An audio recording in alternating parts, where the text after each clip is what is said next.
একরকম ফাঁকা বাড়ি পেয়ে গিয়ে দুঃসাহসিক চুরির ঘটনা ঘটালো দুষ্কৃতীরা। নগদ টাকা, সোনার অলংকার খোয়া যাওয়ায় চাঞ্চল্য এলাকা জুড়ে। এমন ঘটনা ঘটেছে মালদা জেলার মানিকচক থানা এলাকার মধুপুর পূর্বপাড়ার এক বাড়িতে। এদিকে পরিবারের পক্ষ থেকে ওই চুরি যাওয়ার ঘটনা নিয়ে অভিযোগ দায়ের করা হয়েছে মানিকচক থানায়। এমন ঘটনায় সমগ্র পূর্বপাড়া গ্রাম জুড়ে চাঞ্চল্য ছড়ায়।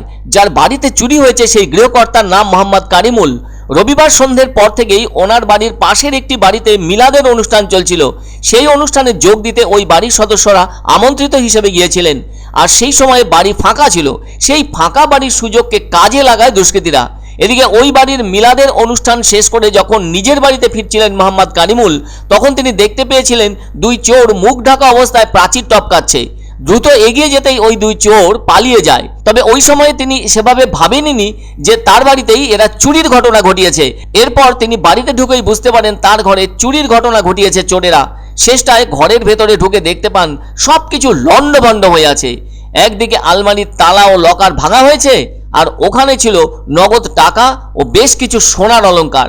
ফলে নগদ 1,05,000 টাকা ও বহু মূল্যবান অলংকার সবটাই নিয়ে পালিয়ে গিয়েছে চোরেরা। পরিবারের সদস্যরা জানিয়েছে নগদ টাকা ও সোনার অলংকার মিলিয়ে 2.5 লক্ষ টাকার মতো সামগ্রী চুরি হয়ে গিয়েছে। এদিকে চুরির ঘটনার খবর পেয়ে মানিকচক থানার পুলিশ ওই বাড়িতে এসে উপস্থিত হয়। সমগ্র বিষয়টি খতিয়ে দেখে তারা। তবে চুরির ঘটনা নিয়ে তদন্তে নেমেছে মানিকচক থানার পুলিশ। তাহলে এই চুরির ঘটনার ভেতর দিয়ে স্পষ্ট হলো চোরেরা কতখানি সুযোগ সন্ধানী। তাছাড়া অনেকের অনুমান এই সব চোরেরা বাইরে থেকে কেউ আসেনি, নিশ্চয়ই এরা কাছাকাছি এলাকার দুষ্কৃতী হয়ে থাকবে। না হলে প্রতিবেশীর বাড়িতে মিলাদের অনুষ্ঠানে রাতেই গেলেন বাড়ির সকলে, আর ওখান থেকে অনুষ্ঠান সেরে সেই রাতেই ফিরতেই চুরির ঘটনা ঘটায় দুষ্কৃতীরা। তাহলে বোঝাই যাচ্ছে পুরো রাতও কোথাও কাটাননি তারা, কিন্তু এত অল্প সময়ে কাজ হাসিল করতে সক্ষম হয় দুষ্কৃতীরা। সত্যি তো দারুণ আশ্চর্যের ব্যাপার এটি। সুতরাং রাজ্যের কোনো না কোনো জেলার ভেতর আকছার চুরির ঘটনা ঘটেই থাকছে।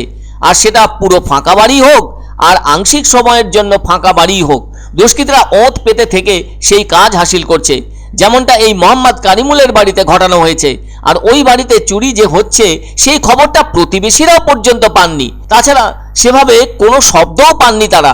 এদিন কারিমুলের ঘরে চুরি হলো, কাল আরো কারোর বাড়িতে হয়তো হতে পারে চুরি। কোনোভাবেই চুরি ঠেকানো যাচ্ছে না পুলিশের উদ্যোগে। এখন যেন কোনো প্রয়োজনে আর বাড়ি ফাঁকা রেখে বাইরে যাওয়া যাবে না।